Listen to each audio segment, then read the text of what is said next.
243페이지 23장 아니요 4장 23절부터 31절 제가 봉독해 올리겠습니다. 우리 30절 31절은 다 같이 교독합니다.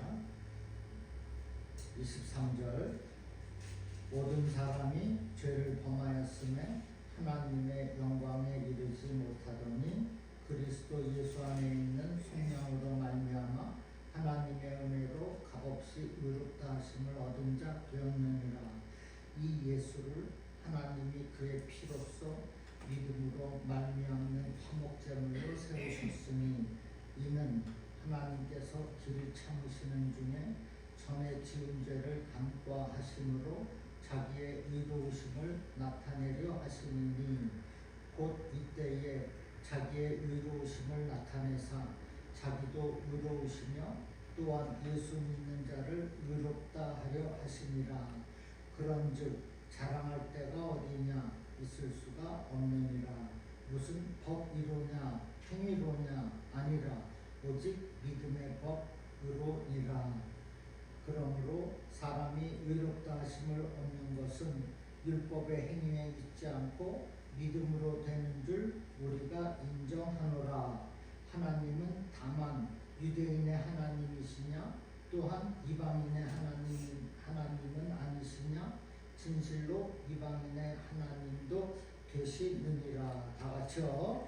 할례자도 믿음으로 말미암아 또한 무할례자도 믿음으로 말미암아 의롭다 하실 하나님은 한 분이시라. 그런즉 우리가 믿음으로 말미암아 율법을 하게 하느냐 그럴 수 없느니라. 도리어 율법을 굳게 세우리라. 아멘.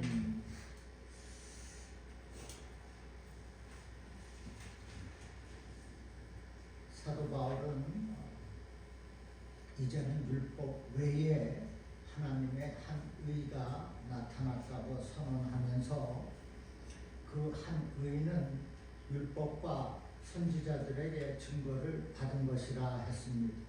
율법과 선지자들은 구약 성경을 상징하는 것이기 때문에 그 말씀은 하나님의 한 의가 이미 구약 성경에 예언이 되어 있다는 것입니다.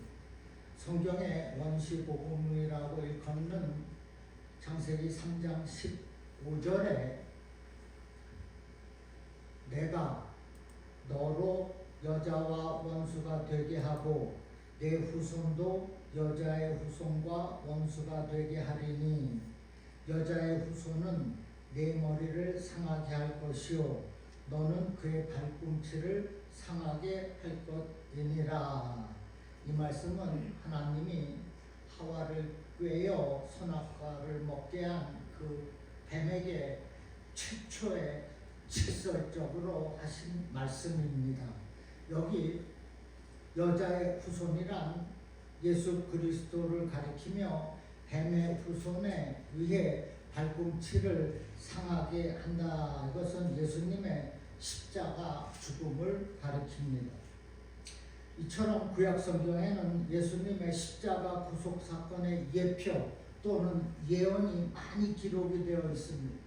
그 예표 중에 하나가 아담과 하와의 옷을 만들어 입힌 양이 죽은 사건입니다. 아담과 하와가 범죄한 후에 무화과 나무 잎으로 자기들의 죄를 가리려고 했으나 그것으로는 부족했습니다. 그래서 하나님께서 그들에게 옷을 입혀 주시려고 어린 양을 죽였다는 것.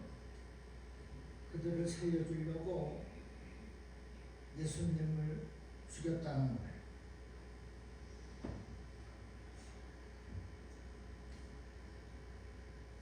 아담과 하와의 몸을 가려주기 위해서 가죽 옷을 제공해야 되겠어서 어린 양을 죽여야만 했습니다. 죄는 아담과 하와가 지었는데 죽기는 죄가 없는 어린 양이 죽어야 했던 것이에요.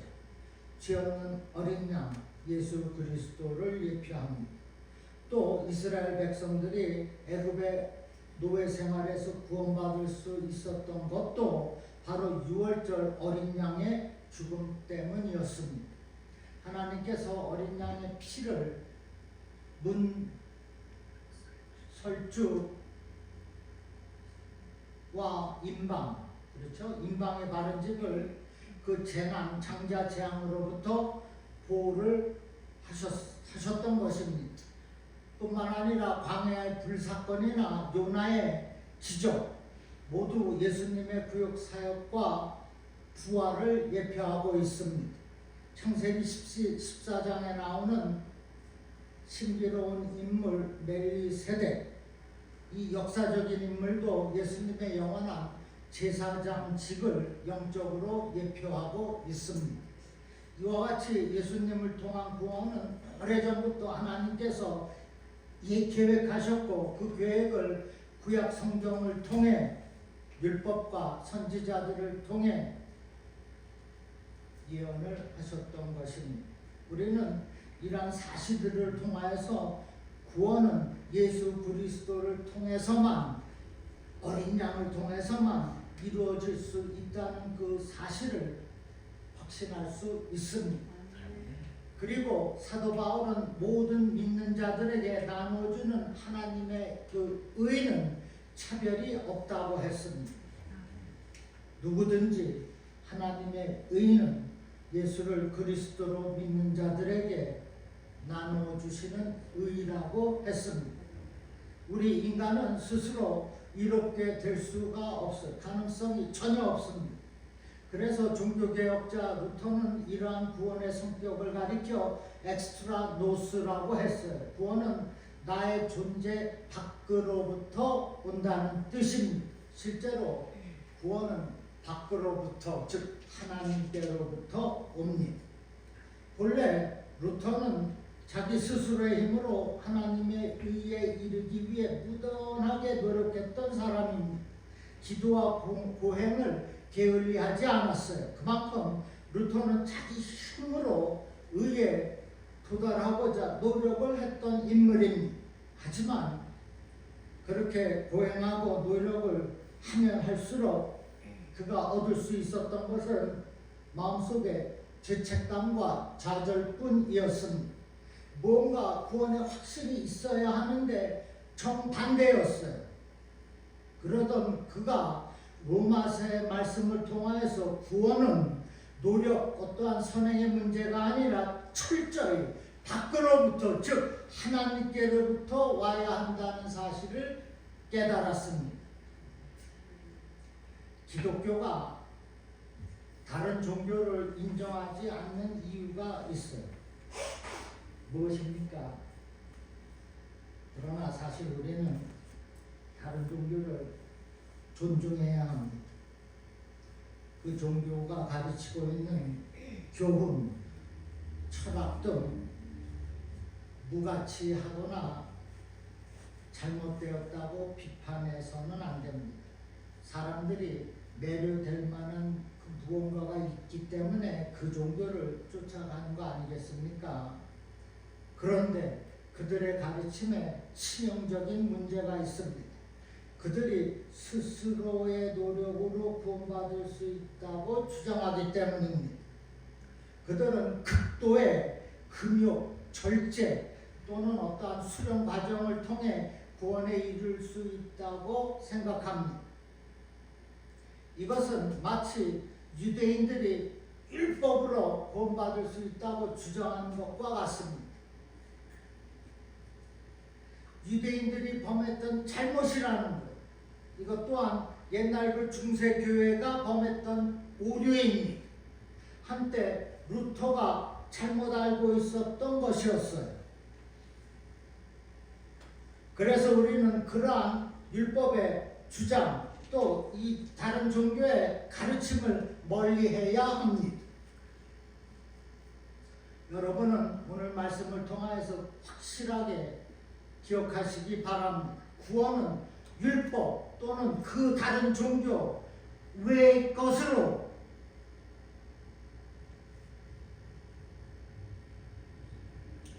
구원은 율법 또는 그런 다른 종교에서 오는 것이 아니라 외의 것, 밖으로부터, 즉 하나님께로부터 오는 것입니다. 하나님의 의는 율법이 아닌 밖으로부터, 즉 하나님께로부터 오는 거예요.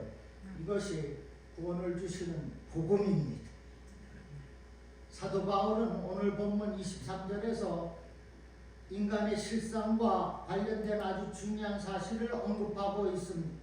23절에 모든 사람이 죄를 범하였음에 하나님의 영광에 이르지 못하더니, 첫째, 모든 사람, every person is sinner. 모든 사람이 죄를 범했다. 둘째, 그로 인해 하나님의 영광에 이르지 못하고 있다. 하나님의 영광에 이르지 못하고 있다는 것은 모든 인간은 하나님의 영광에 속해야 할 의무가 있음을 전제로 합니다.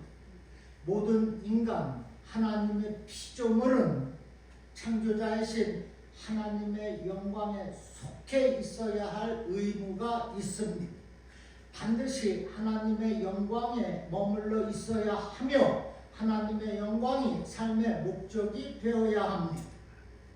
그것이 하나님의 형상으로 지음받은 진정한 인간됨이며 그것이 또한 진정한 삶의 구원이 되는 것입니다.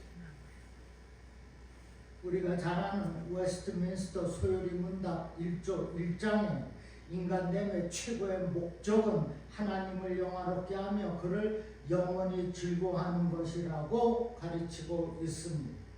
그런데 이러해야 할 인간이 실상이 무엇입니까? 어떻다는 거예요? 모든 사람이 온통 죄에 빠져 있다는 것입니다. 하나님의 영광에 대한 인식은 전혀 없고 오히려 범죄에 깊이 빠져 있다는 것입니다. 더 절망스러운 것은 이 비극의 주인공인 인간이, 저와 여러분이 이러한 비극을 알지를 못한다는 거예요. 사도 바울이 말하고자 하는 것이 바로 이것입니다. 자신의 실상을 바로 보고, 즉 나는 죄인이다, 죄인인 것을 깨닫고 하나님의 은혜로 값없이 의롭다함을 얻었다는 그 사실을 우리는 알아야 되는 거예요.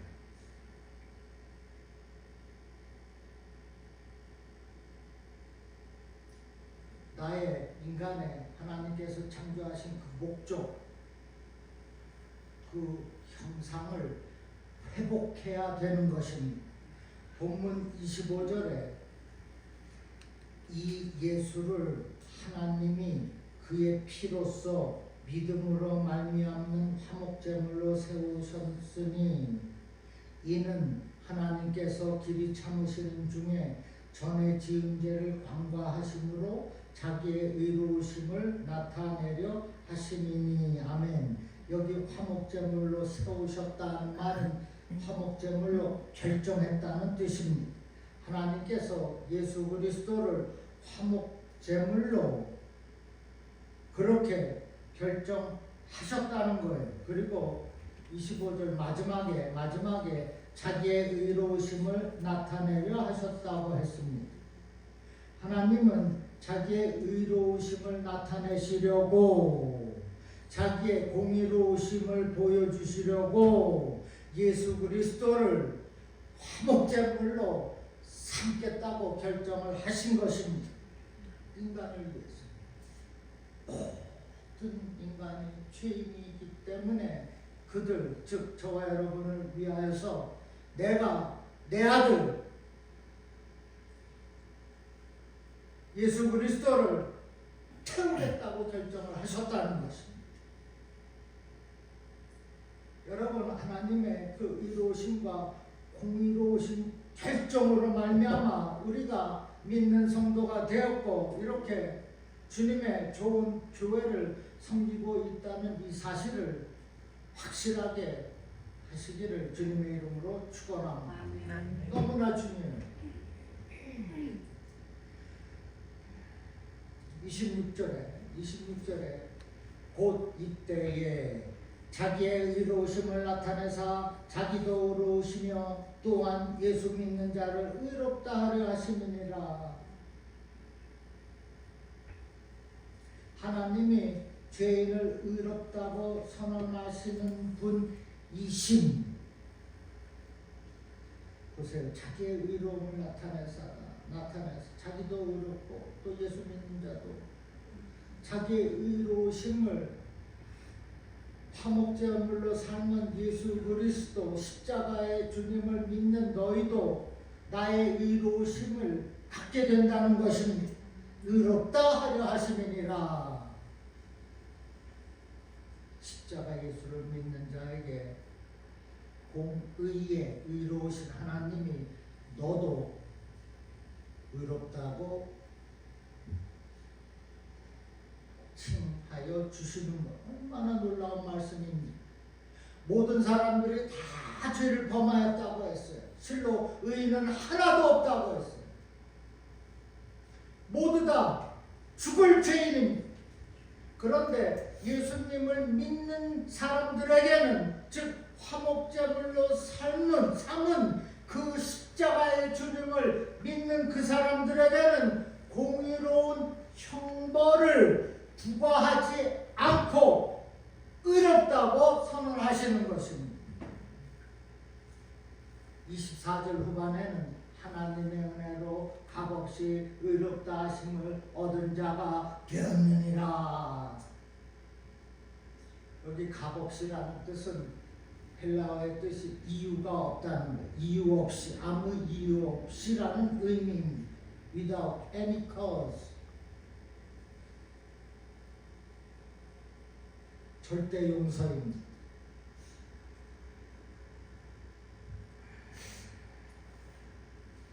여러분, 단지 내가 주님을 믿는다는 것 한 가지 그 이유 때문에 공로도 없고 자격도 없고 선행도 하지 않았는데 이러한 죄인에게 아무 이유도 없이 의롭다고 선언하신다는 것입니다.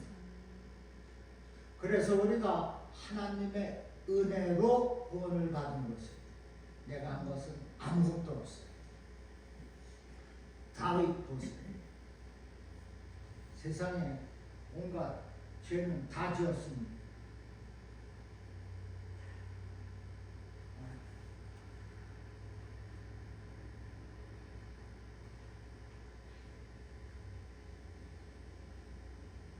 남의 여인 입에 담기도 싫어요.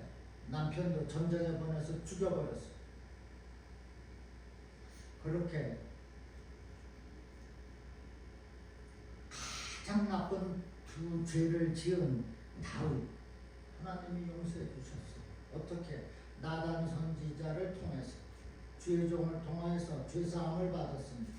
용서함을 받았어요. 주의 종의 말을 들었다는 것입니다.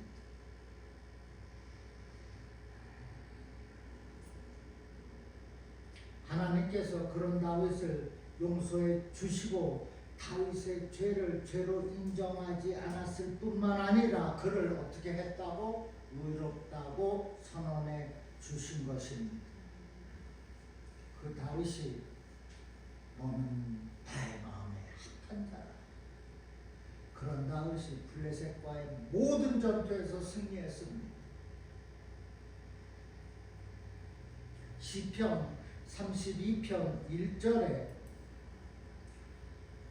허물의 사함을 얻고 그 죄의 가리움을 받은 자는 복이 있도다 했어요. 하나님께서 의롭다 함을 칭한 그들에게는 죄의 사함을 허물의 사함을 얻고 그 죄의 가리움을 받는다는 것. 다윗이 그랬습니다. 우리도 마찬가지일 거예요. 세상과 죄를 다 짓고 살지만 금요일날 새벽에 나와 무릎 꿇고 이 앞에 나와 기도하세요. 작년 내가 여기 하나 깔아놓는데 회개해서 하나님 하나님께 용서함을 받으면은 더 이상 허물의 죄는 없습니다. 허물의 사함이 있어요. 죄의 가리움이 있습니다. 그가 복이 있도다라고 말하고 있습니다. 이어서 27절에 그런즉 자랑할 때가 어디 있느냐 있을 수 없느니라. 바울이 이렇게까지 자랑할 것이 없음을 강조하는 이유가 있어요. 그만큼 인간 내면에는 자기 자랑에 대한 습성이 강하게 내재되어 있기 때문입니다.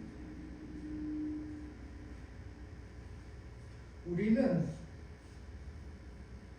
은혜로만 구원받는다는 복음의 내용을 너무나 잘 알고 있어요. 그래서 이것을 믿기에 성도가 된 것이 아니겠습니까? 그런데 어떻습니까? 여전히 드러내려고 하고 여전히 자신의 공로를 자랑하기를 원하고 그렇게 하지 말라는 겁니다. 어떻게 해서든지 나를 내세우고 나의 주장을 그렇게 철저하게 강하게 주장하고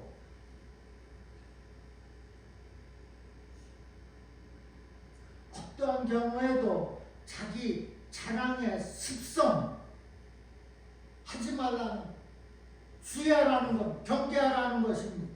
이어서 27절, 28절에 무슨 법으로냐 행위로냐 아니라 오직 믿음의 법으로니라. 그러므로 사람이 의롭다 하심을 얻은 것은 율법의 행위에 있지 않고 믿음으로 되는 줄 우리가 인정하노라. 아멘. 여기 중요한 단어는 믿음입니다. 그런데 그냥 믿음이 아니라 믿음의 법이라고 했어요. 믿음의 법. 이렇게 오직 믿음을 강조하다 보니 무의식 중에 믿음이 또 하나의 율법의 행위가 되고 있어요. 자랑하고 있다는 거예요. 야, 나같이 믿음 있는 사람 어디 있어?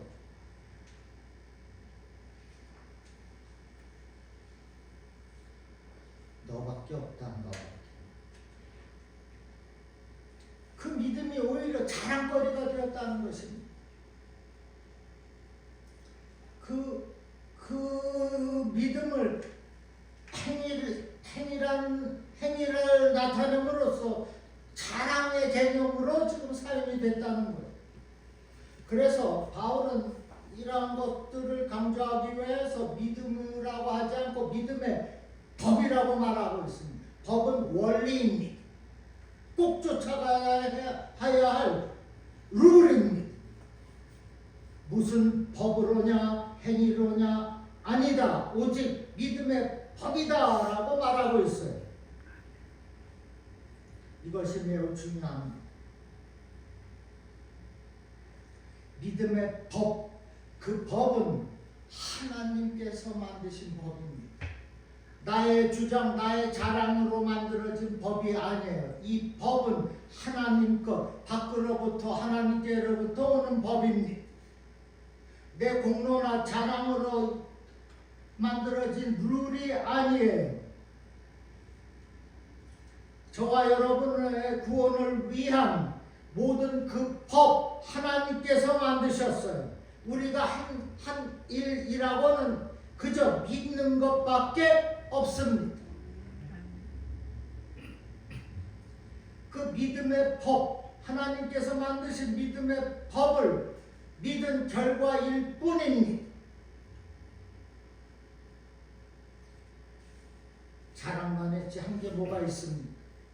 하나님이 믿음의 법을 만들어 주시고 그 원리대로 살으라고 말씀하고 있는 거예요.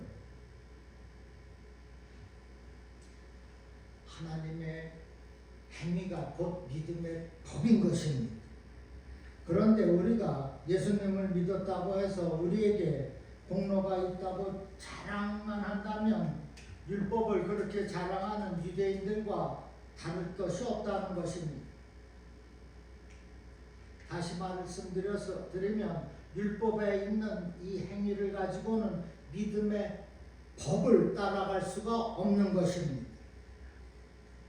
어떠한 율법의 행위로가 아니라 오직 믿음으로 내가 한 일은 하나도 없고 하나님께서 만드시고 행하신 믿음의 법으로 살라는 것입니다. 그 사람이 구원의 반열에 들어서게 되는 것입니다.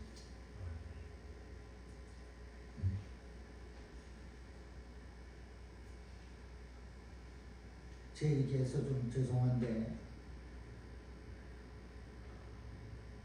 제가 성교지에서 떠나서 돌아와서 교회를 하고 또 협동 목사로 섬기면서 설교를 이렇게 돌아가면서 하면서 제 설교를 비판하는 사람이 많았습니다. 설교가 강하다고 그래요. 나를 때린다고 그래요. 저는 그런 이유는 전혀 없었어요. 있는 그 말씀 그대로 전했어요.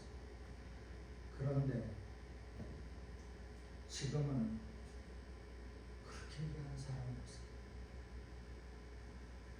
좋다고 얘기해요.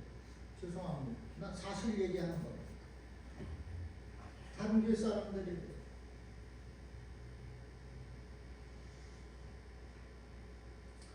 자랑하지 않았습니다. 나타내지도 않았어요. 있는 그대로 믿음의 법, 그 원리를 주장했기 때문에 하나님께서 의롭다 여기시는 것 같아요.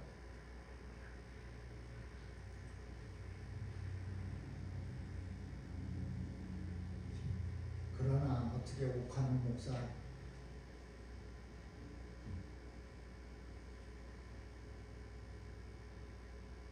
또는 여의도 순복음교회 조영기 목사답게 하겠습니까? 제가 옥하는 목사, 조영기 목사, 그 다음에 이병희 목사, 이 세 분의 목사 테이프를 수천 개를 들었어요. 젊었을 때 정말 테이프가 늘어날 정도로 들었어요. 그렇게 말씀이 사모하고 좋아했습니다. 그리고 그것을 따라보려고 해도 정말 노력 많이 했어요. 쉽게 되지가 않아요. 근데 어느 날 하나님이 이 마음을 주시는 것 같더라고요. 여기만 쓰면 담대해집니다. 꺼리낌 없이 주장하고 말씀을 전할 수가 있게 되었다는 것입니다. 그래서 하나님의 은혜라는 걸 말하고 있는 것, 내가 자랑하는 것이 아닙니다.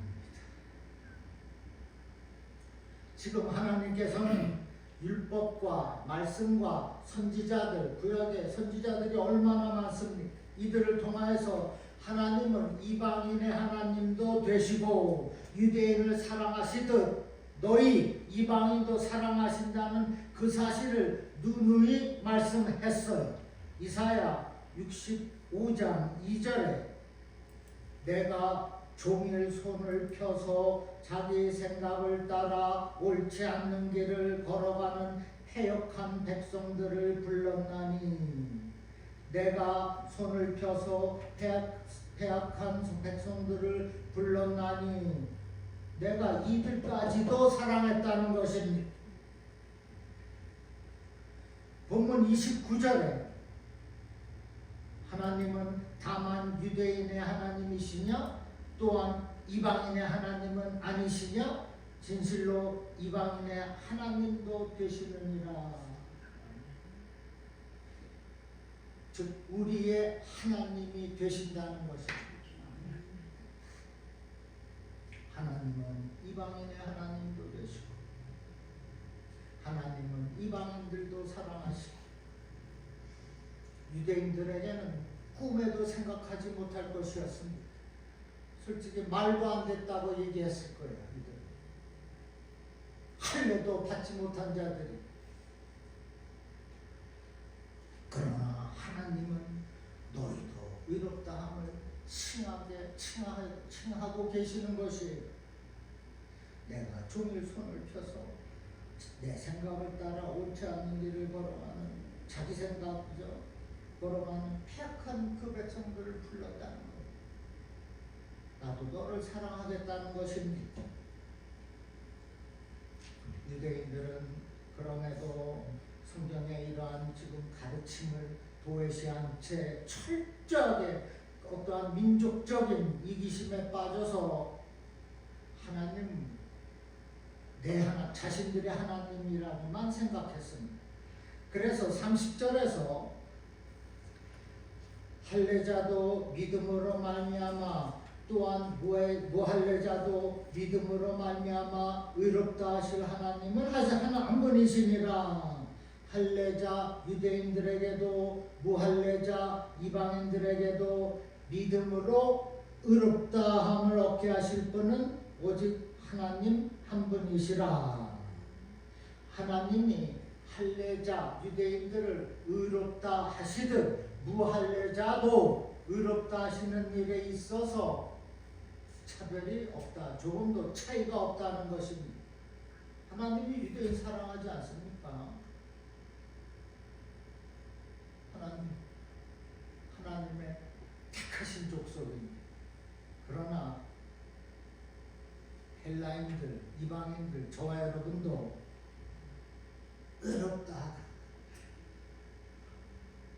의롭다고 말씀하고 계신다는 것입니다. 그러니까 31절에서 그런즉 우리가 믿음으로 말미암아 율법을 파기하느냐? 그럴 수 없느니라. 도리어 율법을 굳게 세우느니라.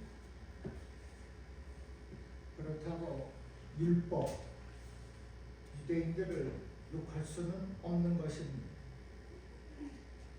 오히려 그들을 보고 내가 더 굳게 서겠다는 것이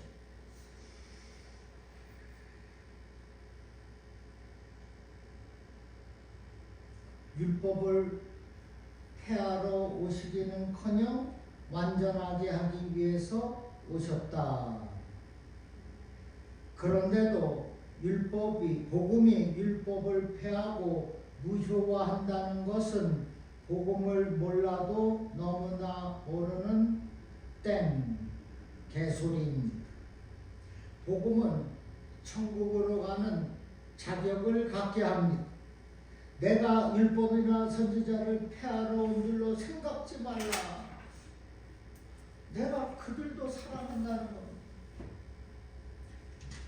그렇게 정죄하고 비판하는 너희도 내가 사랑한다.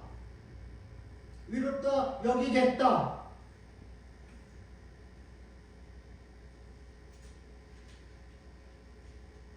차별하지 않겠다고 하는 겁니다.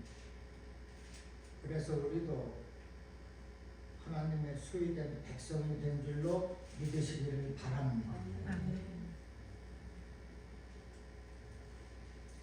복음을 소유한 사람이라 하지 말고 복음을 전하는 사람이 되시기를 바랍니다.